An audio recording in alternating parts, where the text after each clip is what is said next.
আপনি অবশ্যই কোনো গাছ দেখে থাকবেন যেখানে অনেক ফল রয়েছে। সেই গাছের ডালগুলি নিজে থেকেই নত হয়ে যায়। কেন? যাতে মানুষ, প্রাণী, এরা সকলে যাতে সেই ফল খুব সহজে গ্রহণ করতে পারেন। এটাই হলো প্রকৃতির শিক্ষা, এটাই হলো প্রকৃতির নিয়ম। মানুষেরও কিছুটা এরকমই হওয়া উচিত।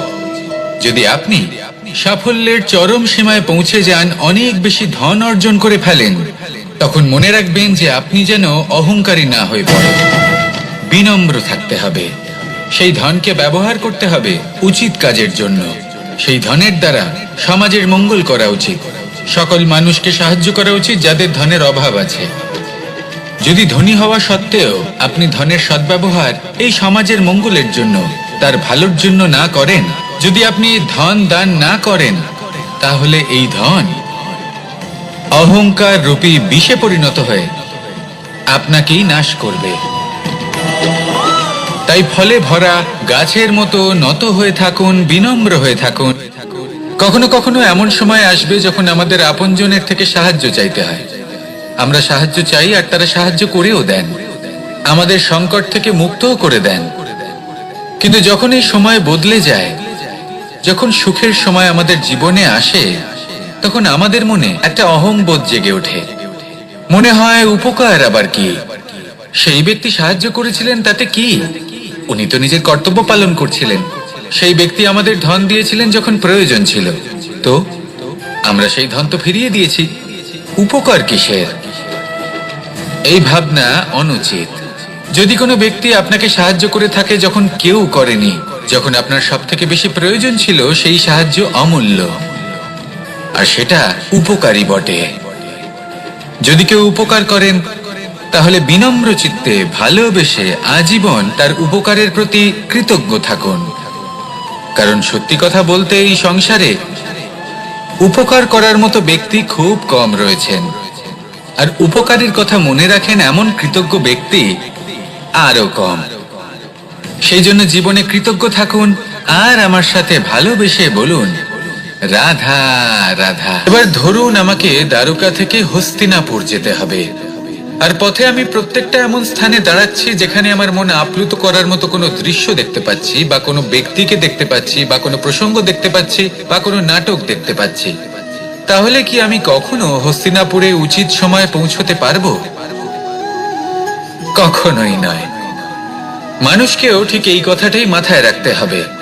মানুষ মনের মধ্যে একটা লক্ষ্য স্থির করেন, সেই পথে অগ্রসর হয়ে পড়েন। এবার সেই পথে এগোতে এগোতে অনেক মানুষজন, অনেক ঘটনা, অনেক সমস্যা চলে আসে, যার ফলে তার মন বিচলিত হয়ে পড়ে। যদি মন বিচলিত হয়ে যায়, তাহলে লক্ষ্যের প্রতি কিভাবে একাগ্রচিত্ত হবেন? সেই জন্য অত্যন্ত আবশ্যক যে আপনি সময়ের সদ্ব্যবহার করুন সেই পথে চলার জন্য। সেই পথে সামনে এগোতে থাকুন, চোখ থাকবে শুধু লক্ষ্যের দিকে। যখনই আপনি বুঝবেন যে আপনি লক্ষ্যভ্রষ্ট হচ্ছেন, আবার সেই পথে নিজেকে টেনে আনুন। ঠিক এইভাবেই এগোতে থাকুন, সাফল্যের শিখরে গিয়ে পৌঁছুন, আর সেখানে গিয়ে আনন্দের সাথে উচ্চ স্বরে বলুন, রাধা রাধা। এগুলো হলো নিম পাতা। যদি এগুলো চেখে দেখেন, তাহলে মুখ বিকৃত হবে। এগুলো কি তেতো খেতে, হে নারায়ণ! এর থেকে বেশি তিক্ত সংসারে আর কিছুই হতে পারে না। হয়তো আপনি এগুলো ফেলেও দেবেন, কিন্তু যদি এই স্বাদের ঊর্ধ্বে উঠে এই নিমের বিষয়ে আপনারা জানতে চেষ্টা করেন, তাহলে আপনি জানতে পারবেন যে এই নিম কতটা বেশি গুরুত্বপূর্ণ, কত গুরুত্বপূর্ণ ওষুধ, আর আমাদের শরীরের জন্য কতটা বেশি লাভজনক। এই নিম, এর মধ্যে অনেক রোগের উপশম নিহিত রয়েছে। এবার জীবনে আমরা বিভিন্ন মানুষের সাথে পরিচিত হই, নেত্র দ্বারা তাদের দেখি, কিন্তু তাদের আমরা খুব একটা পছন্দ করি না। সেক্ষেত্রে আমাদের কি করা উচিত? অন্তর মন দিয়ে তাদের দেখা উচিত। ওনাদের রূপ রং নয়, ওনাদের ব্যবহার, ওনাদের গুণাবলী দেখা উচিত। কারণ হতে পারে ঠিক যেমন নিম পাতা বাস্তবে খুব তেতো কিন্তু আমাদের শরীরের পক্ষে লাভজনক, সেইভাবেই এইসব মানুষ যাদের দেখলে আমাদের ভালো লাগে না, যাদের রূপ রং আমাদের পছন্দ হয় না, হয়তো সেই মানুষগুলোই আমাদের জীবনকে পূর্ণরূপে পাল্টে দিতে পারেন।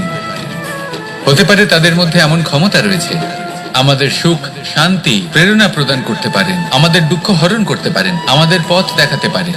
সেই জন্য যখনই কোনো ব্যক্তিকে দেখবেন, চর্মচক্ষু নয় অন্তর্মন দিয়ে দেখবেন, রূপ রং নয় গুণাবলী দেখবেন, মানুষকে আরো ভালোভাবে বুঝতে পারবেন, আর এই মন প্রসন্ন হয়ে বলবে, রাধা। আমি দ্বারকাধীশ এবং আমার সভাতে বিভিন্ন সময় বিভিন্ন ধরনের মানুষ আসেন, নিজেদের দাবি নিয়ে, নিজেদের ইচ্ছে নিয়ে। কখনো কেউ ভোজন চান, আবার কখনো কেউ ওষুধ, কখনো কেউ বস্তু চান, কেউ আবার চান বস্ত্র, কারোর জ্ঞান চাই, কারোর ধন চাই, আবার কারোর বাসস্থান। অনেক সময় আমি এই অনুরোধ, এই ইচ্ছে পূর্ণ করি না। এবার আপনি এটা ভাবতেই পারেন যে কৃষ্ণ তো তাহলে লোভী, ওর কাছে তো সবকিছুই রয়েছে, তারপরেও সে নিজের প্রজার ইচ্ছে পূর্ণ করে না, তাদের সমস্যাগুলি বুঝতে পারে না, তাদের সুখ স্বাচ্ছন্দ্য প্রদান করে না। আসল সত্য হলো এটাই যে কোনো সবল ব্যক্তি, যে কোনো গৃহস্থ ব্যক্তি যে কাজ করতে সক্ষম, তার পরিশ্রম দ্বারাই নিজের প্রয়োজনগুলি এবং ইচ্ছেগুলি পূরণ করা উচিত। এটা অত্যন্ত প্রয়োজনীয়, আর এগুলো তিনি করতে পারেন শিল্প, ব্যবসা, আচরণ অথবা জ্ঞানের ভিত্তিতে। এই পথে চলতে হবে, পরিশ্রম করতে হবে, তবেই সে কিছু অর্জন করতে পারবে। এবার এমন কোনো ব্যক্তি যার এই সব কিছুতে কোনো রুচি নেই, যে কিছুই করতে চায় না, সে কিছুই অর্জন করতে পারবে না। এবার এরকম কোনো ব্যক্তিকে যদি আমি কোনো বস্তু প্রদান করি, তাহলে কি হবে? সে পরাধীন হয়ে যাবে, আর সেটা উচিত হবে না। তাহলে কি করা উচিত? তাকে পথ দেখানো, তাকে বোঝাতে হবে যে কোন পথে চলে তুমি নিজের লক্ষ্য প্রাপ্ত করতে পারবে। শিল্প, জ্ঞান, আচরণ এবং ব্যবসা, এই পথে কিভাবে চলে সেটা শেখাতে হবে, আর আমি সেটাই করি। তার ফলে কি হয়? ব্যক্তি স্বাধীন হয়ে যায়, সংসারে সে যা চাইবে তাই প্রাপ্ত করতে পারবে, কখনো কারোর থেকে কিছু চাইবার প্রয়োজন পড়বেই না। এই কথাটা সবসময় মনে রাখবেন। যখনই দান করবেন তা ভাবনা চিন্তা করে এমন ভাবে দান করবেন যাতে সামনের ব্যক্তি স্বাধীন হতে পারেন, পরাধীন নয়। আসুন আমার সাথে ভালোবেসে বলুন, রাধা রাধা।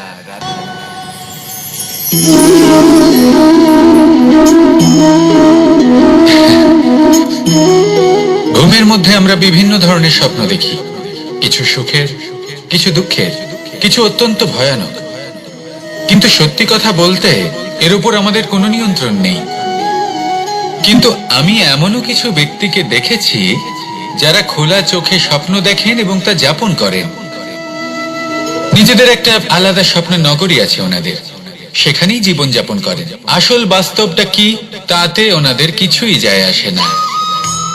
এমন কিছু মানুষ আছেন যাদের কাছে বিন্দুমাত্র জ্ঞান নেই, সে না হয় ঠিক আছে, কিন্তু জ্ঞান এমন ভাবে প্রদান করবেন যে মনে হবে সংসারের সমস্ত জ্ঞান তাদের কাছেই রয়েছে। এমন কিছু মানুষ আছেন যারা ভালোবাসতে জানেন না, আর তাও আমি মেনে নিলাম, কিন্তু কথা এমন ভাবে বলবেন তাতে মনে হবে যেন প্রেমের বিষয়ে সবকিছু শুধুমাত্র ইনিই জানেন। এবার আমি এমন কথা অবশ্যই বলছি না যে আপনি এরকম করেন, কিন্তু যদি কোনো ব্যক্তি এরকম করেন তাহলে তার এটা মাথায় রাখা উচিত যে সেই ব্যক্তি অন্য কারোর সাথে নয়, নিজের সাথে অনুচিত করছেন। কারণ এমন কাজ করে উনি নিজের দোষ, নিজের অপগুণ সংসারের কাছে নয়, নিজের কাছে লুকোচ্ছেন। আপনি যদি নিজেকে বুঝতে না পারেন, সম্পূর্ণরূপে নিজেকে আকলন না করেন, নিজের অপগুণ, নিজের দোষ পূর্ণরূপে না বুঝতে পারেন, তাহলে এটা কি করে বুঝবেন যে নিজেকে কিভাবে শুধরে নিতে হবে? আপনাকে নিজের সত্য স্বীকার করতেই হবে। তারপরেই আপনি নিজেকে পরিবর্তন করতে পারবেন। তাহলে স্বপ্নে নয়, বাস্তবে বাঁচুন। বিগত দিনের কিছু কথা মনে পড়ে গেল। এক অদ্ভুত ঘটনা যা অমূল্য শিক্ষা দিয়ে যেতে পারে। বিষয় হলো যক্ষের সাথে যুধিষ্ঠিরের কথোপকথন। একবার যক্ষ যুধিষ্ঠিরকে জিজ্ঞেস করলেন, ওনাকে বললেন যে আমার কিছু প্রশ্নের উত্তর যদি আপনি দিতে পারেন তাহলে আমি আপনার বাকি ভ্রাতাগণকে আবার জীবিত করে তুলব। সেগুলোর মধ্যে খুব গুরুত্বপূর্ণ আর কঠিন একটা প্রশ্ন ছিল, এই সংসারে সব থেকে শ্রেষ্ঠ আশ্চর্য কোনটি? এই প্রশ্ন আমি আপনাকে জিজ্ঞেস করছি। এবার কেউ বলবেন স্বর্ণ দ্বারা নির্মিত লঙ্কা, এটি হলো সংসারের সব থেকে বড় আশ্চর্য। কেউ বলবেন বরফে ঢাকা সেই পর্বত যা আকাশ স্পর্শ করে। কেউ বলবেন সেই সমুদ্র যার গভীরতা মাপা অসম্ভব ব্যাপার। কেউ বলবেন সেই বায়ু যা আমরা দেখতে পাই না কিন্তু তা আমাদের জীবন দান করে। সংসারের সব থেকে বড় আশ্চর্য কি, সেই প্রশ্নের উত্তর যুধিষ্ঠির দিয়েছিলেন, আর তা ছিল শ্রেষ্ঠ উত্তর এবং উচিত। উনি বলেছিলেন যে সংসারে প্রতিদিন কোনো ব্যক্তি জন্ম লাভ করেন আর কোনো ব্যক্তি মৃত্যুও লাভ করেন। এবার এই কথাটা সবাই জানেন, সবাই বোঝেন যে যখন জন্মেছি তখন কোনো একদিন আমিও অবশ্যই মৃত্যু লাভ করব। এবার যখন এই কথা প্রত্যেকটা মানুষ জানেন, তখন কেন প্রত্যেক মানুষ এই চিন্তায় থাকেন, এই নিয়ে কষ্ট পান, এই নিয়ে ব্যাকুল হয়ে থাকেন যে উনি একদিন মৃত্যু লাভ করবেন, তার থেকে দূরে পালাতে চেষ্টা করেন। বলেন যে আমি মৃত্যু লাভ করতে চাই না। কেন? যেখানে কোনো না কোনো দিন এটা অবশ্যই হবে। এ হলো ব্রহ্ম সত্য। এই যে ব্যাকুলতা, এই ভয়, এই যন্ত্রণা, এই চিন্তা তার মনকে বাঁচতেই দেয় না, এই জীবন অনুভবই করতে দেয় না। সেই জন্য এই চিন্তা, ব্যাকুলতা, ভয় এসবের কি লাভ? কোনো লাভ নেই। সেই জন্য যতক্ষণ জীবনযাপন করছেন প্রত্যেক মুহূর্ত যেন শ্রেষ্ঠ হয়, আনন্দময় হয়, প্রেমের দ্বারা পরিপূর্ণ হয়, সেই চেষ্টা করুন। চেষ্টা করুন যাতে আপনি যে কাজ করছেন তার দ্বারা যেন অন্যের মঙ্গল হয়। এই প্রচেষ্টাই আপনার জীবনকে প্রসন্নতা আর প্রেম দ্বারা ভরিয়ে তুলবে। এই মন সুপ্রসন্ন হয়ে বলবে রাধা রাধা। এবার যদি আপনাকে জিজ্ঞেস করা হয় যে সব থেকে বেশি শক্তির অনুভব কোথা থেকে করা সম্ভব, তখন কেউ কেউ বলবেন পুষ্টিকর আহার গ্রহণ করলে, ব্যায়াম করলে, কেউ বলবেন ধন লাভ করলে, বন্ধুদের থেকে, পরিবারের থেকে আদি ইত্যাদি। এইভাবে আপনি শক্তির অনুভব অবশ্যই করতে পারেন, কিন্তু সব থেকে বেশি শক্তির অনুভব যদি আপনি করতে চান তাহলে তা পাবেন শুধু একতার দ্বারা, সংগঠনের দ্বারা। যদি আপনাকে উদাহরণ দিই, নিজের এই হাতটাকে দেখুন, 5টা আঙুল রয়েছে। কোনো একটা বস্তুকে নিজের একটা আঙুল দ্বারা তুলে ধরার চেষ্টা করে দেখুন, বড়ই কষ্ট হবে। তখন আপনি বুঝতে পারবেন যখন এই 5টি আঙুল একত্রিত হয় তখন কোনো কাজ কতটা সহজ হতে পারে। এটাই হলো শক্তি, একতার। সব থেকে ভালো উদাহরণ যদি আপনাকে দিই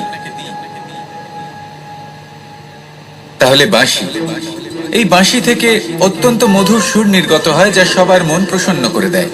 এই কথা সত্যি, কিন্তু এই বাঁশি আমি একটা বা দুটো আঙুল দিয়ে বাজাতে পারবো না। আমাকে প্রত্যেকটা আঙুল ব্যবহার করতেই হবে, তবেই এর থেকে মধুর সুর নির্গত হবে যা সকলকে প্রসন্ন করবে। ঠিক কিনা? ঠিক এইভাবেই যদি আপনি চান যে আপনার জীবনরূপী বাঁশি থেকেও মধুর সুর নির্গত হোক বা সবার মনকে প্রসন্ন করে তুলুক, তাহলে আপনাকেও জীবনে একতা নিয়ে আসতেই হবে। আপনি একাও কর্ম করতে পারেন, পথ চলতেও পারেন, সামনেও এগোতে পারেন, সাফল্যও লাভ করতে পারেন। কিন্তু যখন সকলে একসাথে এগোবেন, সেই পথে চলবেন, সেই কর্মই করবেন, তখন লক্ষ্যে অবশ্যই পৌঁছবেন, সাফল্য অবশ্যই লাভ করবেন। কিন্তু সেই সাফল্য এবং তার আনন্দের সংমিশ্রণটাই একটু অন্যরকম হবে। তাই জীবনে ঐক্যবদ্ধ হন, একসাথে মিলে এগোতে থাকুন, আর আমার সাথে ভালোবেসে বলুন রাধা রাধা। 2 ধরনের আবেগ রয়েছে যার কোনো মূল্য নেই। আমার কথার অর্থ এটা নয় যে এদের কোনো গুরুত্ব নেই, গুরুত্ব যথেষ্টই রয়েছে। শুধু এদের জন্য আপনাকে কোনো মূল্য দিতে হয় না। প্রথম আবেগ হলো আনন্দ, প্রসন্নতা। এটা আপনি যে কোনো জায়গায় খুঁজে পেতে পারেন যদি আপনি খুঁজে পেতে চান। আপনি কোনো পুষ্পের সৌন্দর্য দেখে প্রসন্ন হতে পারেন।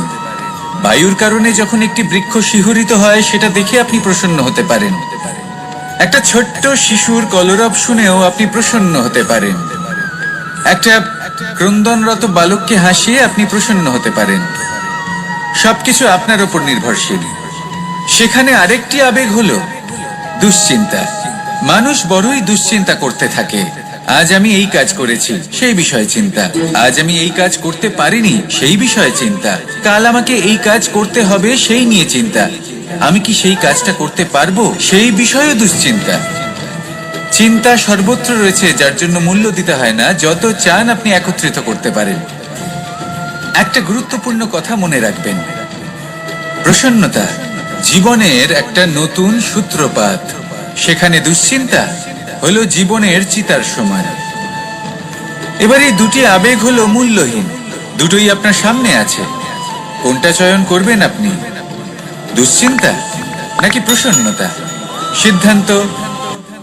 আপনি অবশ্যই কোনো গাছ দেখে থাকবেন যেখানে অনেক ফল রয়েছে। সেই গাছের ডালগুলি নিজে থেকেই নত হয়ে যায়। কেন? যাতে মানুষ, প্রাণী, এরা সকলে যাতে সেই ফল খুব সহজে গ্রহণ করতে পারেন। এটাই হলো প্রকৃতির শিক্ষা, এটাই হলো প্রকৃতির নিয়ম। মানুষেরও কিছুটা এরকমই হওয়া উচিত। যদি আপনি সাফল্যের চরম সীমায় পৌঁছে যান, অনেক বেশি ধন অর্জন করে ফেলেন, তখন মনে রাখবেন যে আপনি যেন অহংকারী না হয়ে পড়েন। বিনম্র থাকতে হবে। সেই ধনকে ব্যবহার করতে হবে উচিত কাজের জন্য।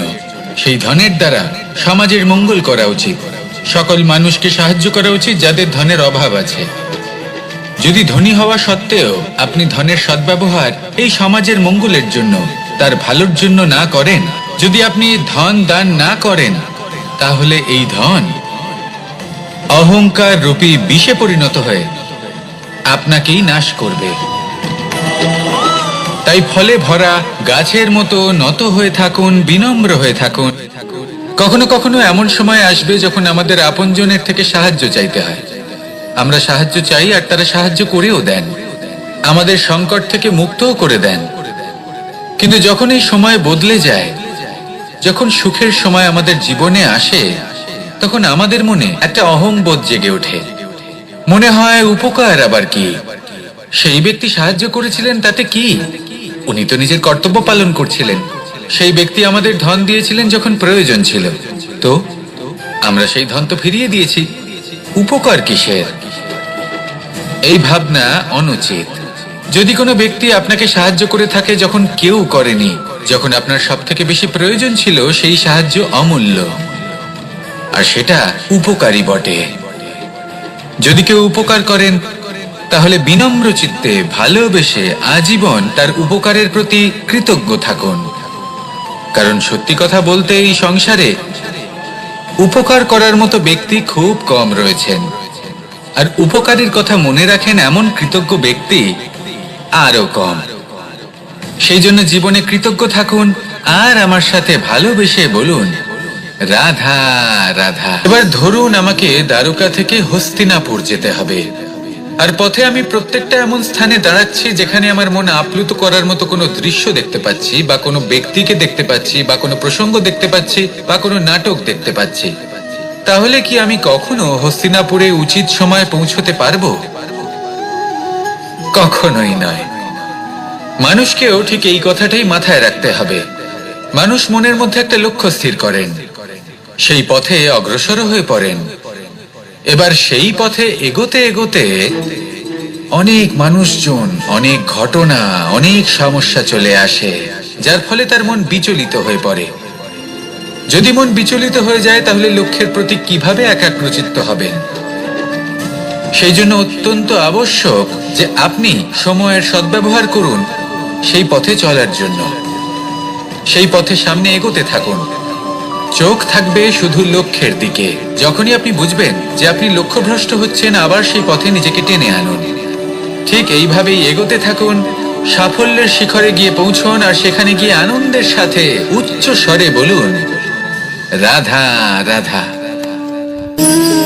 এগুলো হলো নিম পাতা। যদি এগুলো চেখে দেখেন তাহলে মুখ বিকৃত হবে। এগুলো কি তেতো খেতে, হে নারায়ণ! এর থেকে বেশি তিক্ত সংসারে আর কিছুই হতে পারে না। হয়তো আপনি এগুলো ফেলেও দেবেন, কিন্তু যদি এই স্বাদের ঊর্ধ্বে উঠে এই নিমের বিষয়ে আপনারা জানতে চেষ্টা করেন, তাহলে আপনি জানতে পারবেন যে এই নিম কতটা বেশি গুরুত্বপূর্ণ, কত গুরুত্বপূর্ণ ওষুধ, আর আমাদের শরীরের জন্য কতটা বেশি লাভজনক। এই নিম এর মধ্যে অনেক রোগের উপশম নিহিত রয়েছে। এবার জীবনে আমরা বিভিন্ন মানুষের সাথে পরিচিত হই, নেত্র দ্বারা তাদের দেখি, কিন্তু তাদের আমরা খুব একটা পছন্দ করি না। সেক্ষেত্রে আমাদের কি করা উচিত? অন্তর মন দিয়ে তাদের দেখা উচিত। ওনাদের রূপ রং নয়, ওনাদের ব্যবহার, ওনাদের গুণাবলী দেখা উচিত। কারণ হতে পারে ঠিক যেমন নিম পাতা বাস্তবে খুব তেতো কিন্তু আমাদের শরীরের পক্ষে লাভজনক, সেইভাবেই এইসব মানুষ যাদের দেখলে আমাদের ভালো লাগে না, যাদের রূপ রং আমাদের পছন্দ হয় না, হয়তো সেই মানুষগুলোই আমাদের জীবনকে পূর্ণরূপে পাল্টে দিতে পারেন। হতে পারে তাদের মধ্যে এমন ক্ষমতা রয়েছে, আমাদের সুখ, শান্তি, প্রেরণা প্রদান করতে পারেন, আমাদের দুঃখ হরণ করতে পারেন, আমাদের পথ দেখাতে পারেন। সেই জন্য যখনই কোনো ব্যক্তিকে দেখবেন, চর্মচক্ষু নয় অন্তর্মন দিয়ে দেখবেন, রূপ রং নয় গুণাবলী দেখবেন, মানুষকে আরো ভালোভাবে বুঝতে পারবেন, আর এই মন প্রসন্ন হয়ে বলবে, রাধা। আমি দ্বারকাধীশ এবং আমার সভাতে বিভিন্ন সময় বিভিন্ন ধরনের মানুষ আসেন, নিজেদের দাবি নিয়ে, নিজেদের ইচ্ছে নিয়ে। কখনো কেউ ভোজন চান, আবার কখনো কেউ ওষুধ, কখনো কেউ বস্তু চান, কেউ আবার চান বস্ত্র, কারোর জ্ঞান চাই, কারোর ধন চাই, আবার কারোর বাসস্থান। অনেক সময় আমি এই অনুরোধ, এই ইচ্ছে পূর্ণ করি না। এবার আপনি এটা ভাবতেই পারেন যে কৃষ্ণ তো তাহলে লোভী, ওর কাছে তো সবকিছুই রয়েছে, তারপরেও সে নিজের প্রজার ইচ্ছে পূর্ণ করে না, তাদের সমস্যাগুলি বুঝতে পারে না, তাদের সুখ স্বাচ্ছন্দ্য প্রদান করে না। আসল সত্য হলো এটাই যে কোনো সবল ব্যক্তি, যে কোনো গৃহস্থ ব্যক্তি যে কাজ করতে সক্ষম, তার পরিশ্রম দ্বারাই নিজের প্রয়োজনগুলি এবং ইচ্ছেগুলি পূরণ করা উচিত। এটা অত্যন্ত প্রয়োজনীয়, আর এগুলো তিনি করতে পারেন শিল্প, ব্যবসা, আচরণ অথবা জ্ঞানের ভিত্তিতে। এই পথে চলতে হবে, পরিশ্রম করতে হবে, তবেই সে কিছু অর্জন করতে পারবে। এবার এমন কোনো ব্যক্তি যার এই সব কিছুতে কোনো রুচি নেই, যে কিছুই করতে চায় না, সে কিছুই অর্জন করতে পারবে না। এবার এরকম কোনো ব্যক্তিকে যদি আমি কোনো বস্তু প্রদান করি, তাহলে কি হবে? সে পরাধীন হয়ে যাবে, আর সেটা উচিত হবে না। তাহলে কি করা উচিত? তাকে পথ দেখানো, তাকে বোঝাতে হবে যে কোন পথে চলে তুমি নিজের লক্ষ্য প্রাপ্ত করতে পারবে। শিল্প, জ্ঞান, আচরণ এবং ব্যবসা, এই পথে কিভাবে চলে সেটা শেখাতে হবে, আর আমি সেটাই করি। তার ফলে কি হয়? ব্যক্তি স্বাধীন হয়ে যায়, সংসারে সে যা চাইবে তাই প্রাপ্ত করতে পারবে, কখনো কারোর থেকে কিছু চাইবার প্রয়োজন পড়বেই না। এই কথাটা সবসময় মনে রাখবেন। যখনই দান করবেন তা ভাবনা চিন্তা করে এমন ভাবে দান করবেন যাতে সামনের ব্যক্তি স্বাধীন হতে পারেন, পরাধীন নয়। আসুন আমার সাথে ভালোবেসে বলুন, রাধা রাধা।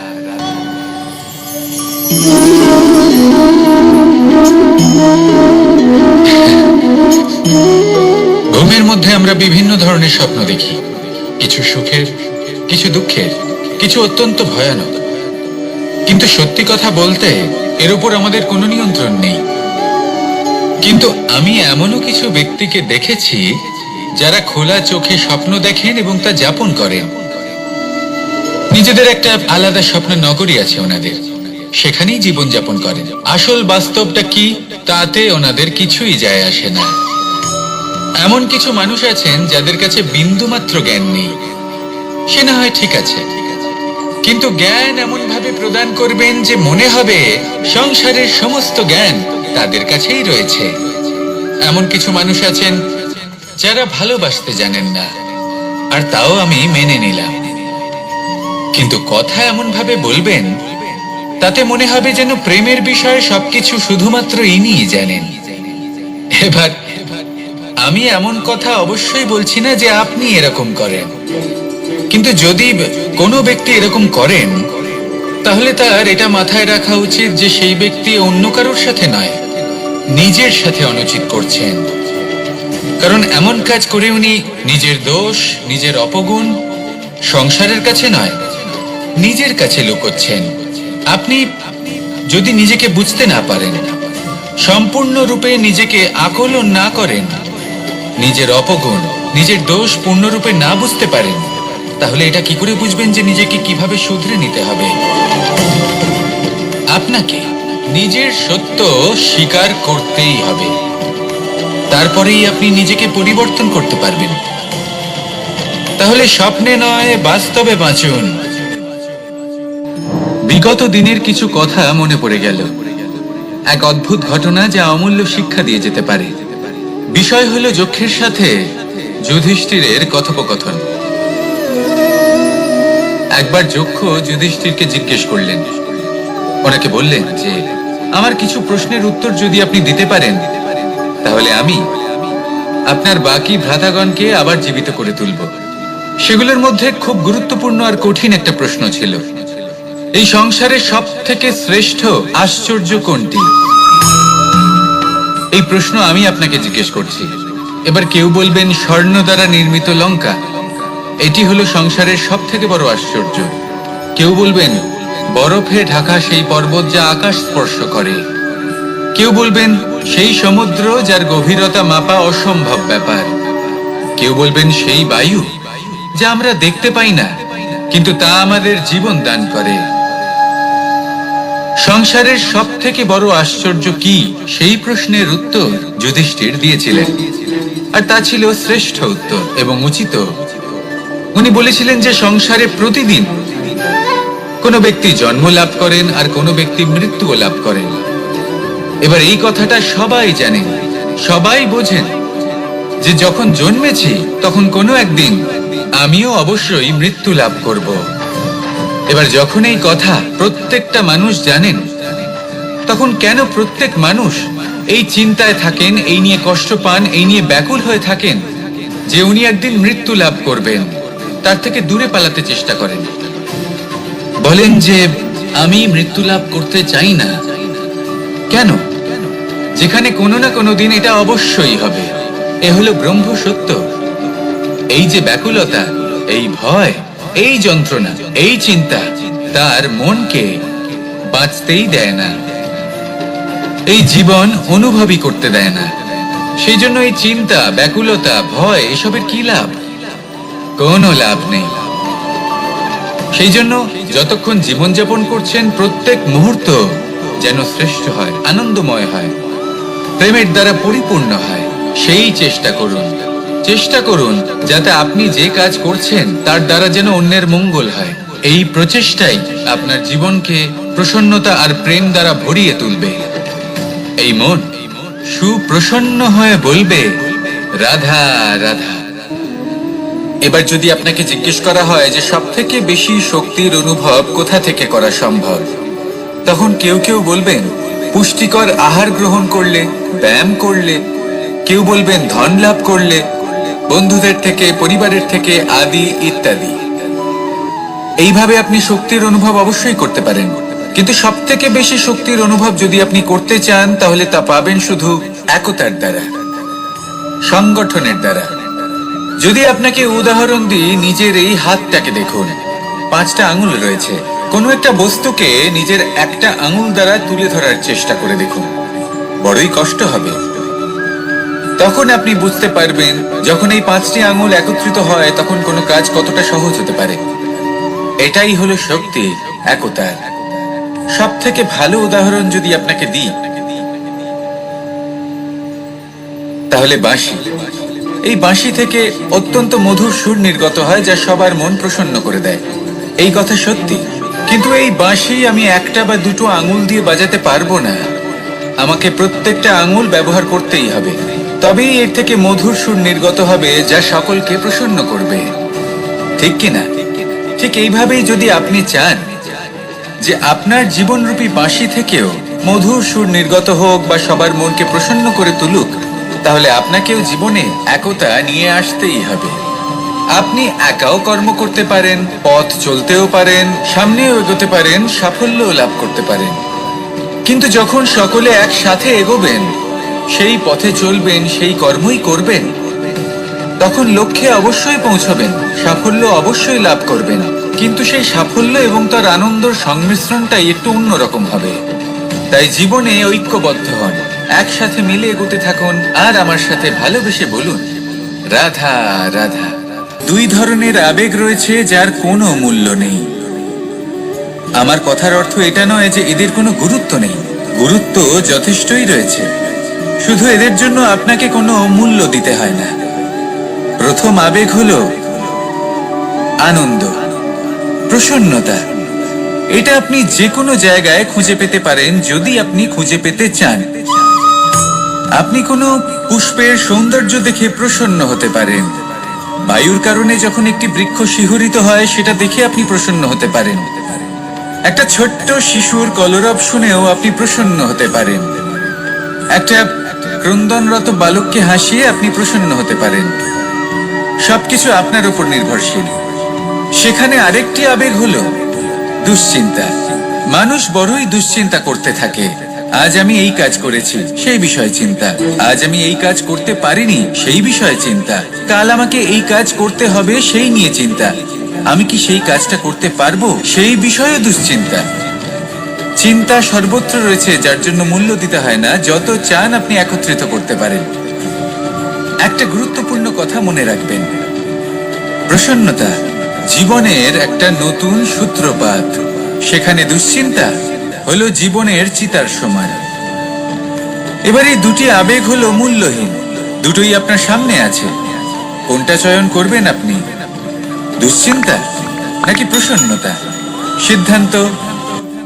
পৌঁছানো অত্যন্ত কঠিন হয়। কেউ ভাবেন যে কেন এত কঠিন হয়, কেন এত কষ্ট করতে হয় লক্ষ্যে পৌঁছানোর জন্য। এই লক্ষ্য সরলভাবে কেন আমার কাছে চলে আসে না? চলুন আপনাকে একটা কথা বলি, যদি আপনার লক্ষ্য কঠিন না হয়, তাহলে তাকে পাওয়া আপনার পক্ষে অসম্ভব হয়ে উঠবে। লক্ষ্যে পৌঁছানোর এই রাস্তায় আপনি যে কড়া রোদের সম্মুখীন হন, যার থেকে আপনি দূরে পালাতে চান, সেই রোদ আপনাকে প্রেরণা যোগায় যে আপনি এগোতে থাকুন। ভাবুন একজন যাত্রী যে কিনা নিজের লক্ষ্যের দিকে যাচ্ছেন, সেই পথে উনি যদি একটু ছায়া পেয়ে যান আর উনি ওখানে বিশ্রাম নেন, তাহলে তার সাথে তার ভাগ্য গভীর নিদ্রায় সেখানে বিলীন হয়ে যায়। তাই পরিশ্রমের করা রোদের থেকে কখনো দূরে পালাবেন না। জীবনে শুধু সামনে এগোতে থাকুন দৃঢ়তার সাথে। আর লক্ষ্য সরল হোক, কঠিন হোক বা অত্যাধিক কঠিন হোক, একটা কথা মনে রাখবেন, যে জীবনের লক্ষ্যে পৌঁছতে পেরেছে সে লক্ষ্য প্রাপ্তির জন্য আফসোস কখনোই করে না। রাধা রাধা। এই সংসারে সাফল্য লাভ করার জন্য জ্ঞানের প্রয়োজন হয়, পরিশ্রমের প্রয়োজন হয়, দৃঢ় নিষ্ঠার প্রয়োজন হয়, নিরন্তর চেষ্টা করা প্রয়োজনীয়। কিন্তু আরো কিছু আছে যা অত্যন্ত প্রয়োজনীয় এবং গুরুত্বপূর্ণ। তা হলো ভালো বন্ধু। তাদের থাকা অত্যন্ত প্রয়োজনীয়। যদি ভালো বন্ধু থাকে, তাহলে সময় এলে তারা ঢাল হয়ে আপনাকে সুরক্ষা করবেন।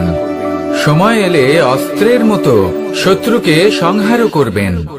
যদি তিনি জ্ঞানী হন, তাদের মধ্যে সদ্গুণ থাকে, তাহলে এই সব গুণ আপনার মধ্যেও প্রবেশ করবে। তাহলে সাফল্যের জন্য ভালো বন্ধু পাওয়া অত্যন্ত প্রয়োজনীয়। কিন্তু শুধু বন্ধু কেন, ভালো শত্রুও থাকা প্রয়োজনীয়। এবার আপনি ভাববেন, আমি কি বললাম? যদি আপনার জীবনেও ভালো অর্থাৎ শক্তিশালী শত্রু থাকে, তাহলে আপনিও শক্তিশালী হতে থাকবেন। এই শত্রু আপনাকে প্রেরিত করবে আরো বেশি শক্তিশালী হয়ে ওঠার। কখনো কোনো হরিণকে দেখুন, তীব্র গতিতে দৌড়তে থাকে। কেন তীব্র গতিতে দৌড়য়? এই কারণে নয় যে কোথাও তার জন্য মধুর ঘাস অপেক্ষা করে রয়েছে, না, সে এই কারণে তীব্র গতিতে দৌড়য় কারণ সেটা না করলে তার পেছনে একটি সিংহ আছে যে ওকে নিজের ভোজন করে ফেলবে।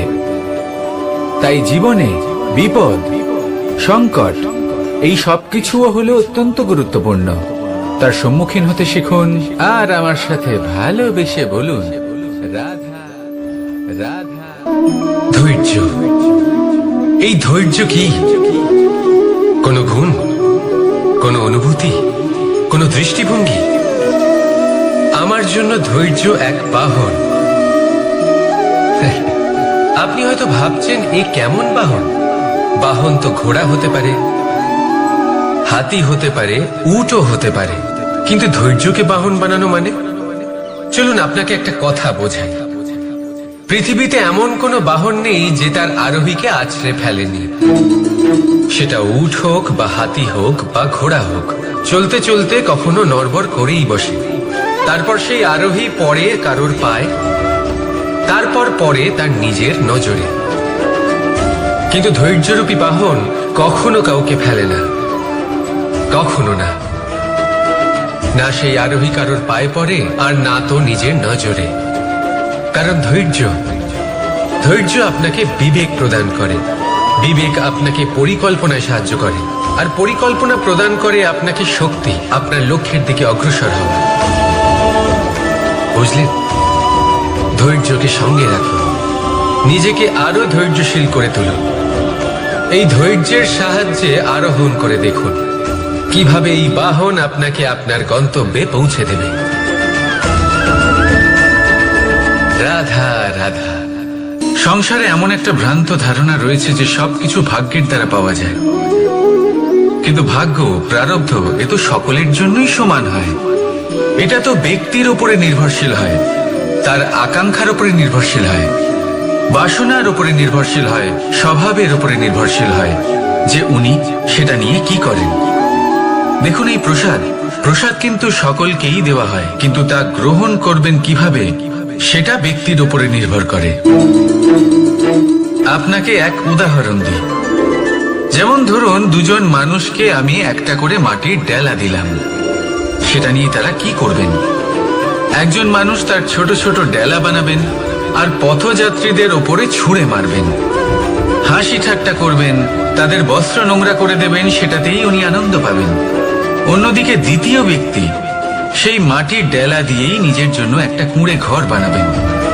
সেই কুঁড়ে ঘর যা রোদেতে, বৃষ্টিতে, ঝড়ে তাকে সুরক্ষিত রাখবে। অনুভূতি, এই অনুভূতি বদলাতে শিখুন। এই অনুভূতি অত্যন্ত গুরুত্বপূর্ণ।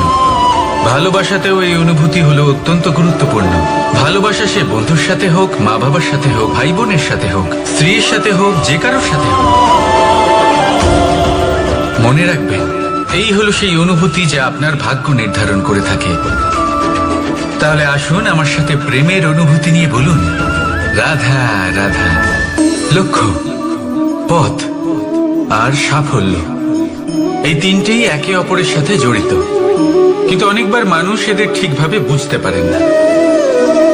তারা ভাবেন যে যেরকম লক্ষ্য হবে সেরকমই পথ হবে, সেই মতোই লক্ষ্য কঠিন হলে পথ কঠিন হবে, লক্ষ্য সরল হলে পথ সরল হবে। যদি আপনাকে আসল সত্যের সাথে অবগত করাই, তাহলে দেখবেন সবকিছুই এর উল্টো। লক্ষ্য নিজের পথ বানায় না, পথ সেটাই যেটা আপনি স্বয়ং নির্বাচন করে আপনি নিজে বানান।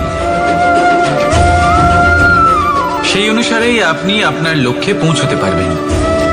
সেই জন্য জীবনে যখনই লক্ষ্যে পৌঁছানোর পথের বিষয়ে আপনি কোনো সিদ্ধান্ত নেবেন, তাহলে তা ভেবে চিন্তে নেবেন, কারণ এই পথ অত্যন্ত গুরুত্বপূর্ণ।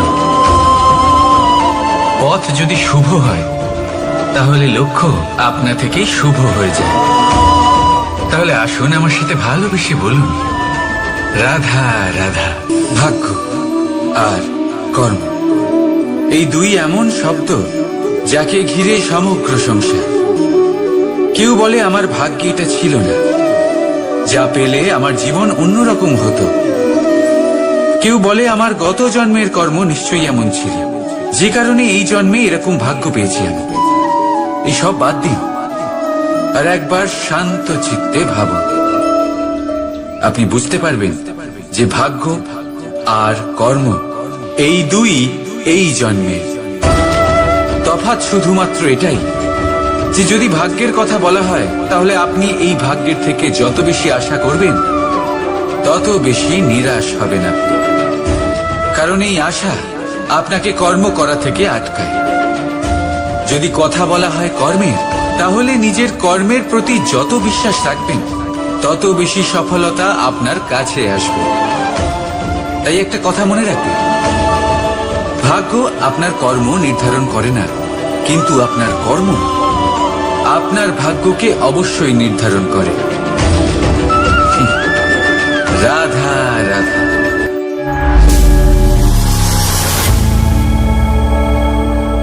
প্রকৃতি, নিয়তি কখনোই কারোর সাথে পক্ষপাত করে না। প্রত্যেককে জীবনদান দেয়, সমান সুযোগ প্রদান করে। এটা সেই ব্যক্তির উপরে নির্ভর করে যে সে কিভাবে তার থেকে লাভবান হয়ে উঠবে।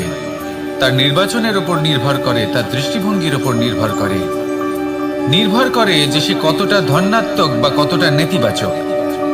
দুই ধরনের মানুষ হন। এমন কিছু মানুষ হন যারা প্রত্যেক পরিস্থিতি, প্রত্যেক সমস্যা এবং বিপদে সুযোগ খুঁজে বের করেন। আর কিছু এমন মানুষ রয়েছেন যারা যে কোনো সুযোগে কোথাও না কোথাও থেকে একটা সমস্যা খুঁজে বের করেন। এবার আপনি কি চান?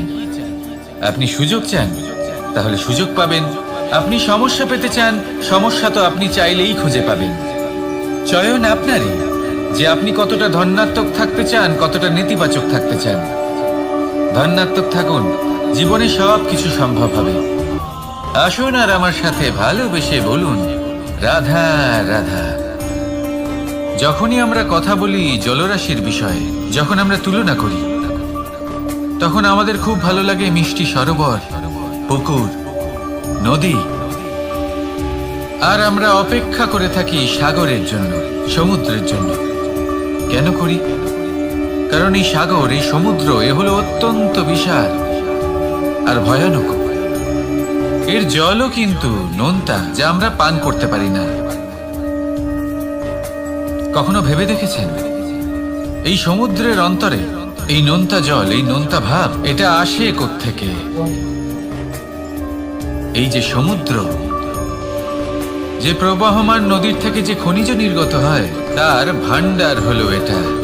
সেই খনিজকে নিজের অন্তরে গ্রহণ করে, সেই নোনতা ভাব নিজের মধ্যে সমাহিত করে, আর তারপর সেই নোনতা জল বাষ্পে পরিণত হয়ে উপরে উঠে যায়, যা মেঘ হয়ে আপনার ওপর মিষ্টি বৃষ্টি হয়ে ঝরে পড়ে। এ হলো সমুদ্রের ত্যাগ, যার জন্য আপনি মিষ্টি জল পান করতে পারছেন, সে নদী থেকেই হোক বা সরোবর থেকে। সেই জন্যই হয়তো সাগর হলো এত মহান, হয়তো সেই জন্যই রত্ন সাগরে পাওয়া যায়। তাই মনে রাখবেন, ক্ষমতা তারই হয় যে ত্যাগ করতে জানে, কোনো বিষকে নিজের মধ্যে ধারণ করে নিতে জানে। তাহলে আপনিও এটাই করুন, এতটাই শক্তিশালী হয়ে উঠুন আর আমার সাথে ভালোবেসে বলুন রাধা রাধা। রাজ্য, শাসন, সাম্রাজ্য, সংস্থাপনা, এগুলিকে সফল কখন বলা যেতে পারে? কোনো বুদ্ধিজীবী বলেন তখন যখন চারিদিকে শান্তি থাকে, কারোর মনে কোনো প্রশ্ন থাকবে না, শঙ্কা থাকবে না। কিন্তু আমার মনে হয় এটা অনুচিত।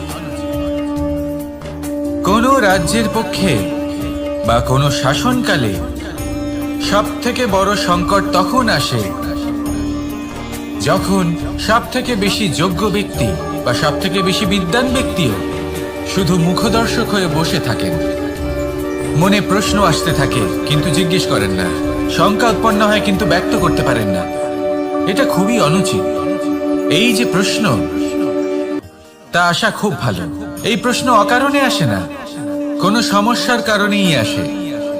এই প্রশ্নের দ্বারা আপনি সেই সমস্যাগুলি দেখতে পাবেন যাতে আপনি এতদিন অনভিজ্ঞ ছিলেন।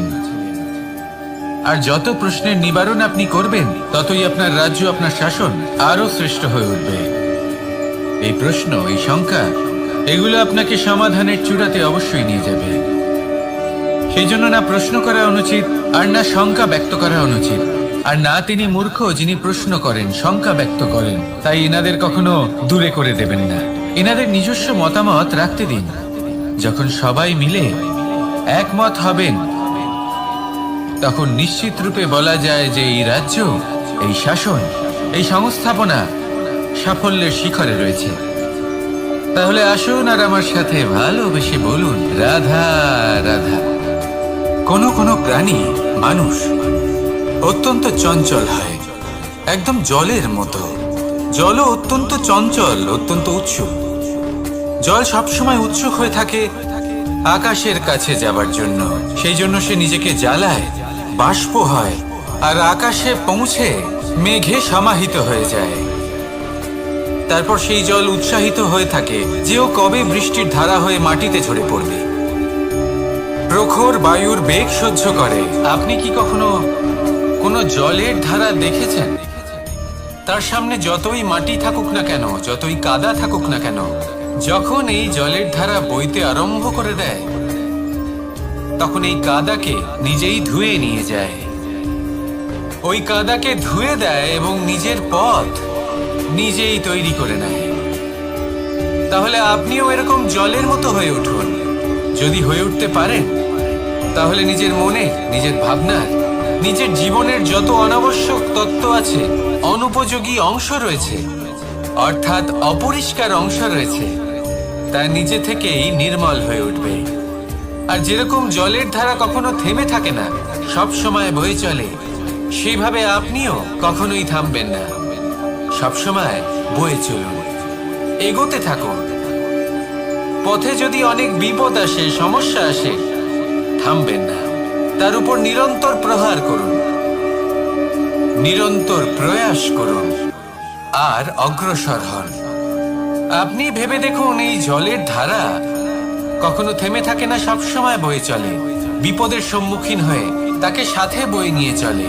সেই জন্য জলের ধারা, প্রবাহমান এই ধারা, এর থেকে কখনো দুর্গন্ধ আসে না, এতে কখনো ময়লা জমতে পারে না, বরং পালিত হয় সুন্দর প্রাণবন্ত জীবজন্তু, যেমন সুন্দর ছোট মাছ। তাই আপনিও এটাই করুন, কখনো থামবেন না, শুধু চলতে থাকুন, জলের ধারার মতো বইতে থাকুন। আপনি আপনার লক্ষ্য অবশ্যই খুঁজে পাবেন, আর তার সাথে নিজের অন্তরের যে মালিন্য রয়েছে তা আপনি নিজেই নিজের থেকে দূরে করে দেবেন। তাহলে আসুন আর আমার সাথে ভালোবেসে বলুন, রাধা রাধা। সময়, জীবন, কাল। দেখতে গেলে এই তিনটি শব্দ একটি শব্দেরই সমার্থক শব্দ মনে হয়, কিন্তু এই শব্দগুলির অর্থ কি সমান? কখনোই নয়। হ্যাঁ, এই সময় চলতে থাকে, জীবন চলতে থাকে, কালচক্র চলতে থাকে। এই সময় কেটে যায়, কিন্তু এই জীবন, একে যাপন করতে হয়। কি বলে? এই জীবনে কিছু করুন বা কিছু না করুন, জীবন এমনি কেটে যাবে, আপনি জানতেও পারবেন না। কিন্তু সেটা আমাদের উদ্দেশ্য নয়, একে যাপন করতে হবে।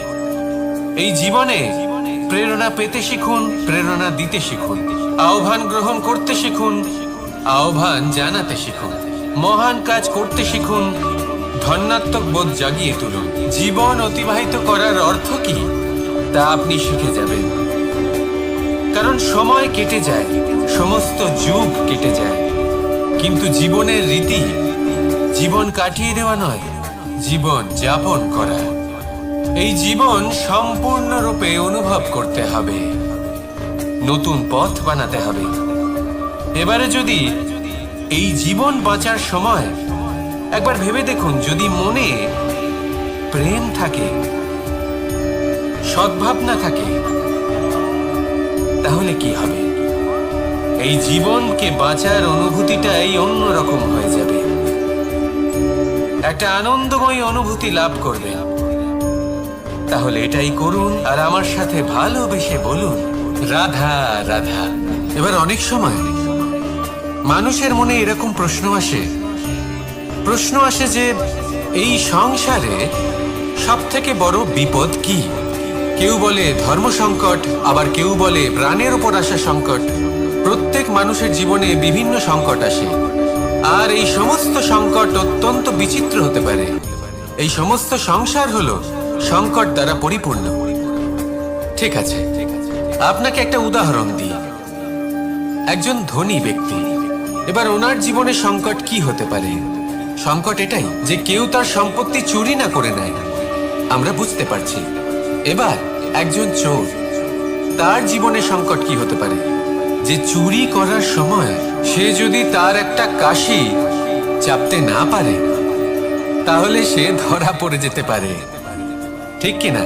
আবার অনেক সময় এমনও হয় যে যার জন্য আমি সংকট, সেও আমার কাছে সংকট। যেমন এই পরিস্থিতিতে দেখুন, সংকট হলো সংকট, এ তো জীবনে থাকবে, কিন্তু এর সম্মুখীন কিভাবে হওয়া যায়? বিপদ আপদ আপনাকে সন্ত্রস্ত করে রাখতে পারে, কিন্তু এই বিপদ প্রত্যেকের জীবনে কোনো না কোনো কারণে থাকে। এটা আপনাকে দেখায় যে আপনার মধ্যে কি খামতি রয়েছে, কেন রয়েছে। এই বিপদ হলো সেই মাধ্যম যার দ্বারা আপনি নিজের দুর্বলতাকে নিজের শক্তিতে পরিবর্তন করতে পারেন। একটা ফুলের দিকে তাকান। একটা ফুল, তার বুকে যখন একটা সূচ বিঁধে এপার ওপার হয়ে যায়, শুধু তখনই আমাদের প্রভুর জন্য ফুলের মালা তৈরি করা যায়। সেই জন্য কখনোই বিপদকে ভয় পাবেন না, তার থেকে দূরে পালাবেন না, একে স্বাগত জানান। বোঝার চেষ্টা করুন এই বিপদ কেন আছে। যদি বিপদকে বুঝতে পারেন তবেই জীবনকে বুঝতে পারবেন। যদি জীবনকে বুঝতে পারেন তবে এই বিপদকে সম্পদে পরিণত করতে পারবেন। আসুন আর আমার সাথে ভালোবেসে বলুন, রাধা রাধা। কখনো কখনো মনে এই ভাবনা আসতেই পারে যে ঈশ্বর আজ পর্যন্ত এত রূপে অবতীর্ণ হয়েছেন, এতবার এই পৃথিবীতে এসেছেন, তারপরেও এই সংসারে কোথাও না কোথাও এই পাপ বসবাস করে। এটার কারণ কি? এটার কারণ আমরা স্বয়ংই। যখন কোনো ব্যক্তি এই পৃথিবীর পথপ্রদর্শন করে, এই সংসারকে উচিত দিশা দেখায়, এই সংসারের মঙ্গল করে, আমরা সেই ব্যক্তিকে মানুষ থেকে ঈশ্বর বানিয়ে ফেলি। সেই ব্যক্তির পতন স্বয়ং আমাদের হাতেই হয়ে যায়, কারণ সেই ব্যক্তি তার শ্বাস প্রশ্বাসের জন্য হয় না। সেই ব্যক্তি হলো সেই ভাবনা যা সে এই সংসারকে প্রদান করেছে। আমরা সেই ব্যক্তির ভাবনাটারই অন্ত করে দিই। এটা উচিত নয়। আমরা ওনাকে প্রভু মেনে নিই। প্রভু মানার পর আমরা ওনার কাছে প্রার্থনা করি, হে প্রভু আমাদের সাহায্য করুন। যদি উনি প্রভুও হন, তাও উনি পৃথিবীতে এসেছেন মনুষ্য রূপে। যা কর্ম করেছেন, যা শক্তি প্রাপ্ত করেছেন, এই দেহ থেকেই প্রাপ্ত করেছেন। আপনাদের এটা বোঝানোর জন্য যে এই কাজ আপনিও করতে পারেন। যারা সৎ আত্মা থাকেন, তাদের জন্য সর্বশ্রেষ্ঠ শ্রদ্ধাঞ্জলি হলো এটাই যে আপনি তাদের পদচিহ্ন অনুসরণ করে চলুন। না ওনাদের স্মরণে থাকুন, না পুষ্পের মালা ওনাদের চরণে রাখুন, বরং তাদের ভাবনাকে অনুসরণ করে সেই ভাবনা নিয়ে এগিয়ে চলুন। এটা না শুধু আপনার জন্য, বরং সমগ্র সংসারের জন্য লাভদায়ক। তাহলে এটাই করুন আর আমার সাথে ভালোবেসে বলুন, রাধা রাধা। যখন কঠোর রোদে আমাদের শরীর উত্তপ্ত হয়ে যায়, আমরা গরম অনুভব করি, তখনই যদি বর্ষা হয় আর বৃষ্টির জলের ফোঁটা আমাদের শরীরে এসে পড়ে, তখন কেমন অনুভূতি হয়? বর্ষার এই জলের ফোঁটা যখন ধরিত্রীতে পড়ে, তখন যে নাদ উৎপন্ন হয়, মনে হয় যেন এক সঙ্গীত। এমন এক সঙ্গীত যা স্থিরতার সাথে আমাদের বুঝিয়ে দেয় যে এই সূর্যের উত্তাপ, এই রোদ, তা চিরকালের জন্য থাকবে না। সূর্যের কিরণের যতই তেজ থাকুক, যখন বর্ষা আসবে এই রোদের কিরণকে শীতল করবে। সূর্যের তেজ যতই বেশি হোক না কেন, কখনো না কখনো কালো মেঘ আসবে আর সূর্যকে ঢেকে দেবে। অর্থাৎ এই প্রকৃতি আমাদের শিক্ষা দেয় যে কারোর প্রকাশ, যে কারোর মেধা চিরকাল টিকে থাকে না। এবার যদি কথা বলি অন্ধকারের বিষয়ে, তবে রাত্রির কালো অন্ধকারকে একটা জোনাকির আলো পরাজিত করে। অর্থাৎ অন্ধকারও চিরকালের জন্য বজায় থাকে না। এটা কি আমরা বুঝলাম? তবে আপনাদের দুটো সহজ প্রশ্ন করব। জীবনে যখন কিছুই আপনাদের সাথে চিরকাল থাকবে না, তাহলে অহংকার কি নিয়ে? আর জীবনে যদি প্রত্যেক দুঃখ, বিপদ, সমস্যা একটা সময় পর আপনাকে ছেড়ে চলে যায়, তাহলে পরাজয় মানবেন কেন? এই দুশ্চিন্তা ত্যাগ করুন, এই অহংকার ত্যাগ করুন, আসক্তি ত্যাগ করুন। আপনি কি কখনো কোনো জলের ধারা দেখেছেন? তার সামনে যতই মাটি থাকুক না কেন, যতই কাদা থাকুক না কেন, যখন এই জলের ধারা বইতে আরম্ভ করে দেয়, তখন এই কাদাকে নিজেই ধুয়ে নিয়ে যায়। ওই কাদাকে ধুয়ে দেয় এবং নিজের পথ নিজেই তৈরি করে নেয়। তাহলে আপনিও এরকম জলের মতো হয়ে উঠুন। যদি হয়ে উঠতে পারেন, তাহলে নিজের মনে, নিজের ভাবনার, নিজের জীবনের যত অনাবশ্যক তত্ত্ব আছে, অনুপযোগী অংশ রয়েছে, অর্থাৎ অপরিষ্কার অংশ রয়েছে, তা নিজে থেকেই নির্মল হয়ে উঠবে। আর যেরকম জলের ধারা কখনো থেমে থাকে না, সব সময় বয়ে চলে, সেইভাবে আপনিও কখনোই থামবেন না। সবসময় বয়ে চলুন, এগোতে থাকুন। পথে যদি অনেক বিপদ আসে, সমস্যা আসে, থামবেন না। তার উপর নিরন্তর প্রহার করুন, নিরন্তর প্রয়াস করুন আর অগ্রসর হন। আপনি ভেবে দেখুন, এই জলের ধারা কখনো থেমে থাকে না, সবসময় বয়ে চলে। বিপদের সম্মুখীন হয়ে তাকে সাথে বয়ে নিয়ে চলে।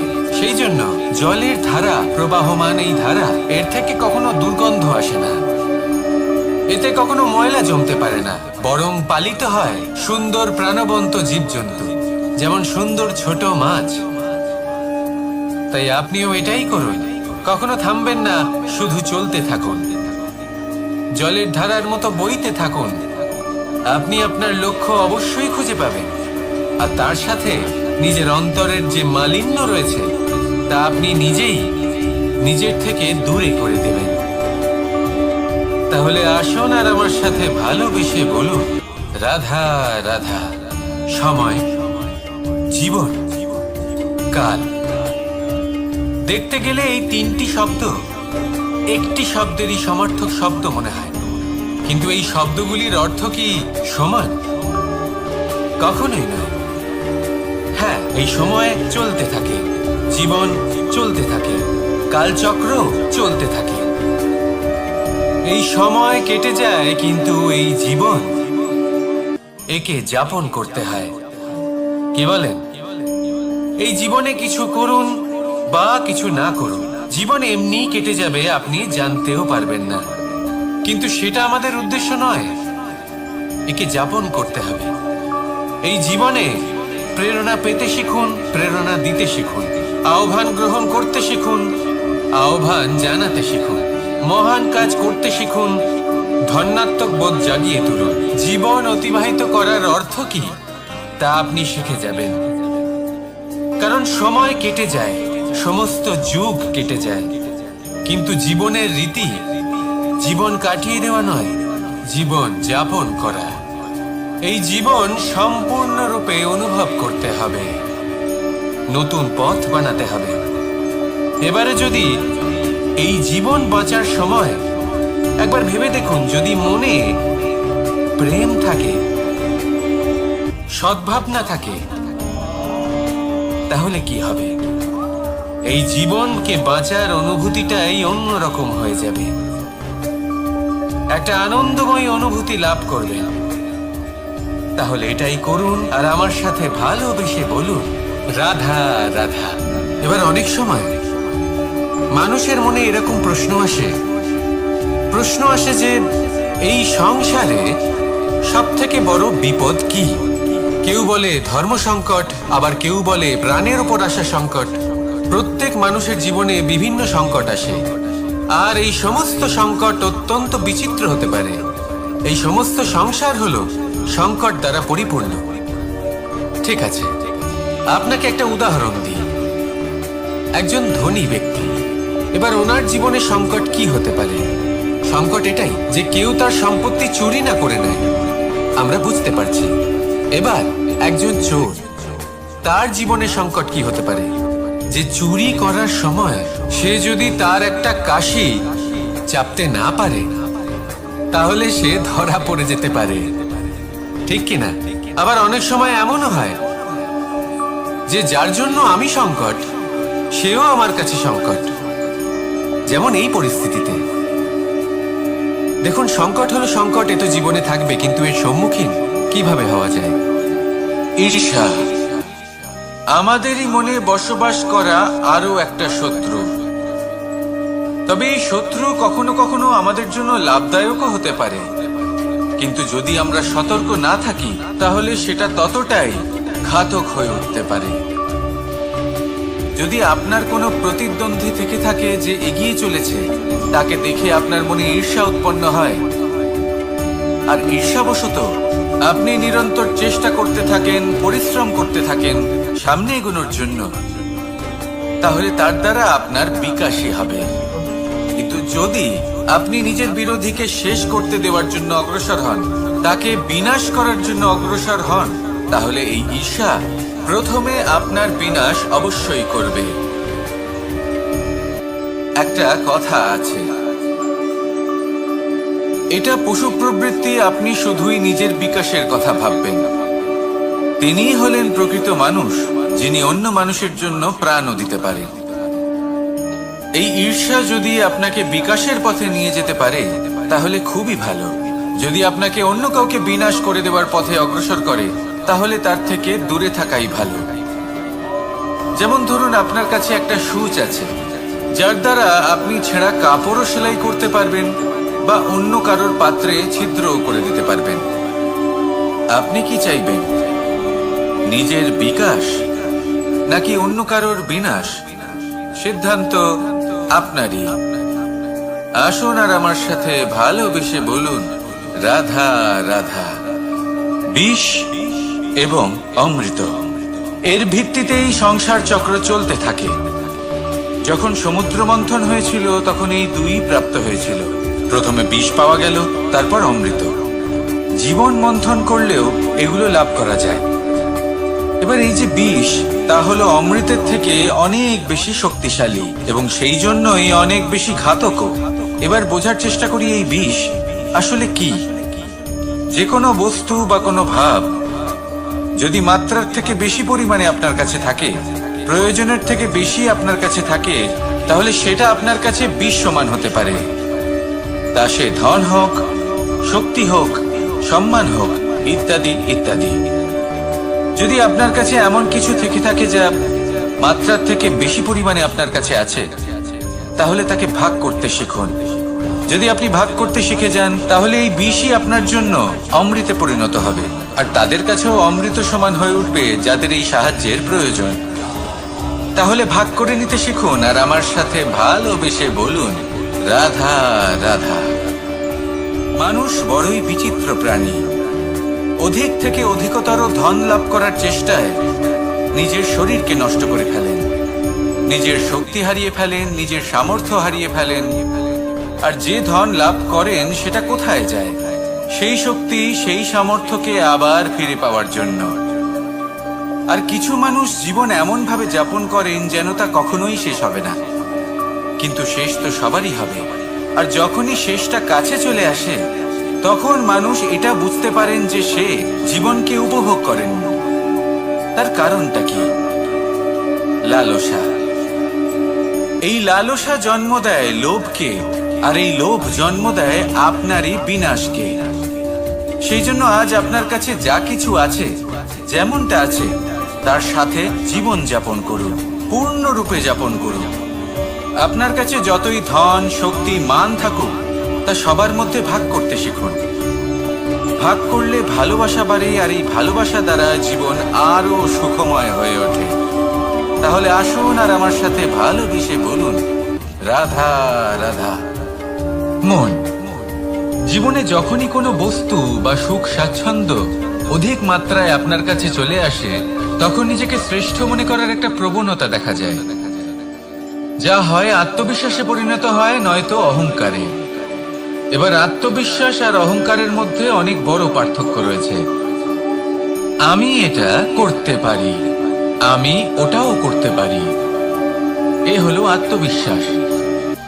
শুধুমাত্র আমি এটা করতে পারি, শুধুমাত্র আমি ওটাও করতে পারি, আমি হলাম সর্বশ্রেষ্ঠ, এটা হলো অহংকার। এবার এই অহংকার এর ধ্বনি অনেক দূর প্রবাহিত হয়, আর এর প্রহার সর্বপ্রথম আপনাকে বিপর্যস্ত করে। এবার এই অহংকার এর বিপরীত শব্দ হলো, কোনো বাড়িতে কোনো পরিবারে যখন কারোর জন্ম হয়, তখন তা কত সুখের মুহূর্ত হয়। সেই ছোট্ট সন্তান যখন কিছুটা বড় হয়, সে হাঁটার চেষ্টা করে, আর সেই প্রক্রিয়াতেও খুব বড় একটা শিক্ষা লুকিয়ে রয়েছে, ঠেলে দেওয়া। যখন আপনি হাঁটতে চান, সামনে এগোতে চান, তখন আপনি কি করেন? নিজের পায়ের তলার যে মাটি, তাকে আপনি পেছনে ঠেলে দেন। ব্যাস, এই একই জিনিস তো জীবনেও শিখতে হবে। এবার যদি আপনি জ্ঞানের পথে অগ্রসর হতে চান, তাহলে অজ্ঞানতাকে পেছনে সরিয়ে দিতে হবে। যদি আপনি প্রকাশের দিকে এগোতে চান, তাহলে অন্ধকারকে পেছনে সরিয়ে দিতে হবে।